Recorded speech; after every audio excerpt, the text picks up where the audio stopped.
রাতের আকাশে মিটমিট করে জ্বলছে তারা, হালকা শীতের আগমন ঘটছে। শীতের তীব্রতা উপলব্ধি করাতে ঠান্ডা বাতাস প্রবাহিত হচ্ছে। মেঘ আর আদিয়ান এখন একে অপরের খুব নিকটে দাঁড়িয়ে আছে।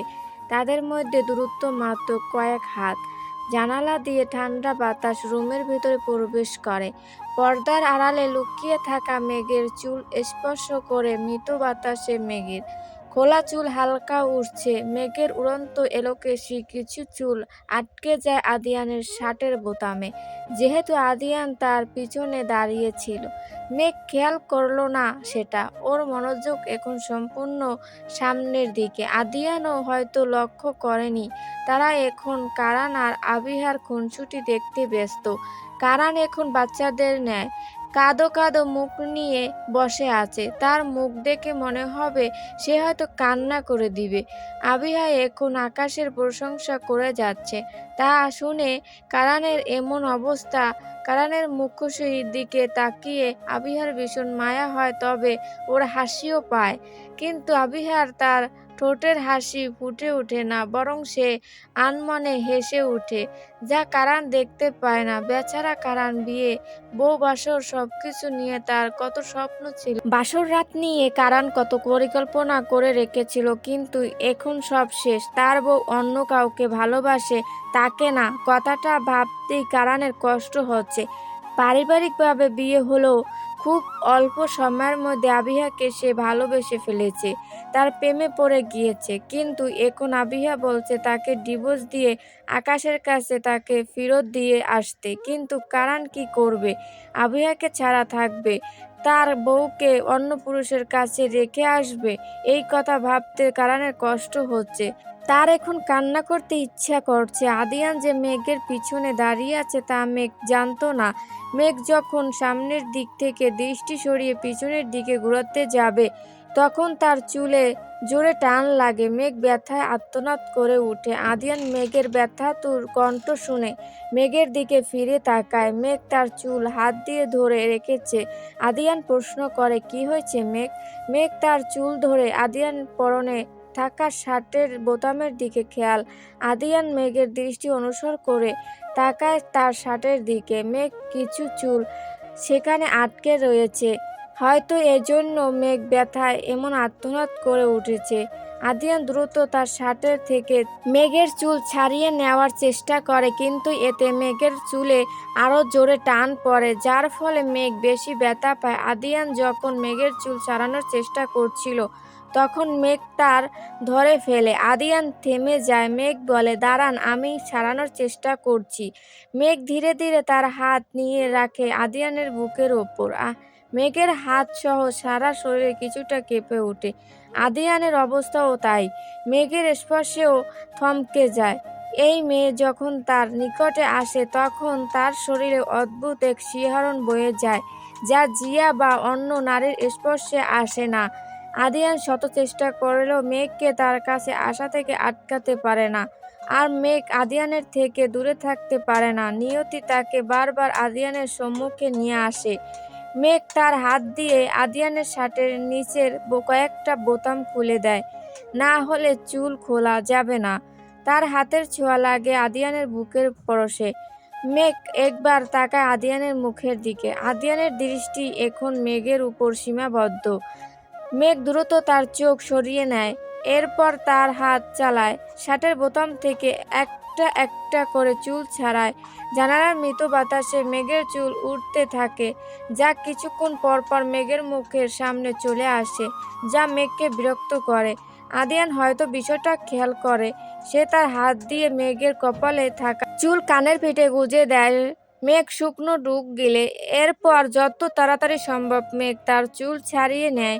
মেঘ আর আদিয়ানের ঘনিষ্ঠ মুহূর্তের মধ্যে হঠাৎ করে সকল কাজিনরা চিৎকার করে ওঠে। মেঘ আর আদিয়ান পিছনে ফিরে তাকায়। সকলে খাটের নিচ থেকে, টেবিলের কোণা থেকে লুকিয়ে থাকা বের হয়। তারা কারান আর আবিহার বেডের কাছে গিয়ে শব্দ করে হেসে বলে উঠে, কারান ভাই কান্না করে দিয়েছে। কারান ভাই বোকা, আমাদের পরিকল্পনা সফল হয়েছে। কারান সকল কাজিনদের দেখে অবাক হয়ে যায়। রুমের দরজা বন্ধ। তাহলে এরা কি করে ভিতরে ঢুকলো? কারণ অবাক হয়ে তাকায় আবিহার দিকে। আবিহা শব্দ করে হেসে ওঠে। কারণ প্রথমে কিছু বুঝতে পারে না, কিন্তু একটু পর সে সব বুঝতে পারে। এসব যে এই শয়তান কাজিনদের পরিকল্পনা তা বুঝতে পারে। কারণ বেড থেকে নেমে বলে, এই সব কিছু তোমাদের পরিকল্পনা, তাই না? আর একটু হলে আমার হার্ট অ্যাটাক হয়ে যেত। আর তোমরা হাসছো, দাঁড়াও। সবগুলো আজ যদি কান ধরে উঠবস না করায় তবে আমার নাম কারান না। কারান যখন কাজিনদের দিকে অগ্রসর হয় তখন পর্দার আড়াল থেকে বের হয় আদিয়ান আর মেঘ। তারা বেডের কাছে যায়। কারান আদিয়ানকে দেখে অবাক হয়ে যায়। কারান বলে, আদিয়ান তুই এখানে? তুইও কি সকলের সাথে লুকিয়ে আমার বাসর ঘরে বসেছিলি? তোর থেকে এমন বাচ্চামির আশা করিনি আমি। কারানের কথা শুনে আদিয়ান তার কাছে আসে। এরপর বলে, বিশ্বাস কর আমার কোনো দোষ নাই, সব দোষ এই শয়তান কাজিনদের। তবে তোর কান্না মিশ্রিত মুখ দেখতে ভীষণ ভালো লাগছিল। বাসর করার শখ মিটছে এখন তোর। কারান আদিয়ানের দিকে দাঁত কটমট করে তাকায় আর বলে ওঠে, আমার ইমোশনাল নিয়ে মজা করিস তুই? তোর বাসর ঘরে যদি এমন শয়তানি আমি না করি তবে আমার নাম কারান না। আর একটু হলে আমার হার্ট অ্যাটাক হয়ে যেত। কারানের কথা শুনে উপস্থিত সকলে হেসে দেয়। এরপর সকল কাজিনরা বিদায় নেয় বলতে এক প্রকার কারান সকলে রুম থেকে বের করে দেয়। এখন শুধু রুমে আদিয়ান আর মেঘ রয়েছে। আদিয়ান চলে যাওয়ার আগে একবার আবিহার দিকে তাকায়। আবিহাকে দেখতে কিছুটা নার্ভাস মনে হচ্ছে। বাসর রাতে সকল মেয়েদের মধ্যে একটু ভয় আর উৎসুক কাজ করে। আদিয়ান কারানকে বলে, কারান একটু রুমের বাহিরে আয়, তোর সাথে কিছু গুরুত্বপূর্ণ কথা আছে। কারণ আদিয়ানের সাথে রুমের বাহিরে চলে আসে। মেঘ গিয়ে বসে আবিহার কাছে। ওর দুষ্টু মিষ্টি কথা বলতে থাকে। আদিয়ান কারানকে নিয়ে ছাদে চলে যায়। ছাদের সিঁড়ি দিয়ে উপরে ওঠে। ছাদে পৌঁছাতে কারান বলে সাথে, বল আদিয়ান, কি কথা আছে তোর?